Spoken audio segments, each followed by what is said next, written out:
Hello বন্ধুরা, কেমন আছেন সবাই? আশা করি সবাই ভালো আছেন। আজকে খুবই গুরুত্বপূর্ণ কিছু এআই সম্পর্কিত তথ্য নিয়ে চলে আসলাম। আচ্ছা, প্রথমেই দেখা যাচ্ছে যে বিশ্বের প্রথম এআই শিশু হচ্ছে টংটং। বিশ্বের প্রথম এআই শিশু টংটং, এই প্রশ্নটা অলরেডি চলে এসেছে। তারপরে বাংলাদেশের প্রথম এআই সম্মেলন হয় ব্রাক ইউনিভার্সিটি 8ই মে 2025-এ।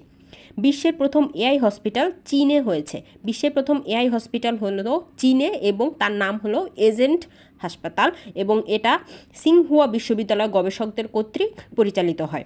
বিশ্বের প্রথম এআই ভিত্তিক পরিবেশ দূত, তার নাম হচ্ছে উনা, ইউএনএ, এবং এটা ডেভেলপ করেছে ইউএনডিপি এবং জাপান সরকার যৌথভাবে। বিশ্বের প্রথম সফটওয়্যার ইঞ্জিনিয়ার ডেভিন এবং এটা ডেভেলপ করেছে কগনিশন যুক্তরাষ্ট্র। কগনিশন নামের একটি সংস্থা যুক্তরাষ্ট্র। সম্প্রতি এআই অ্যাকশন সামিট অনুষ্ঠিত হয় 10 থেকে 11 ফেব্রুয়ারি 2025-এ। এটা কোথায় হয়? Paris, France. ফ্রান্সের প্যারিসে 10 থেকে 11 ফেব্রুয়ারি 2025-এ এআই অ্যাকশন সামিট অনুষ্ঠিত হয়। সেখানে উপস্থিত থেকেও স্বাক্ষর করেনি যুক্তরাষ্ট্র এবং যুক্তরাজ্য। চাঁদে 4G নেটওয়ার্ক চালু করার কথা ভাবছে নোকিয়া এবং এর নাম দিচ্ছে তারা network in a box. Network in a box তাহলে কোথায়? চাঁদে। এবং এটা কারা চালু করার চেষ্টা করছে? নোকিয়া।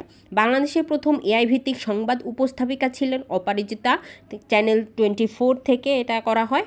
এবং লাস্টে আসতেছে ফাদার অফ আর্টিফিশিয়াল ইন্টেলিজেন্স বা ফাদার অফ এআই বলা হয় কাকে? জন ম্যাকার্থি বা অ্যালান টুরিং। ধন্যবাদ সবাইকে।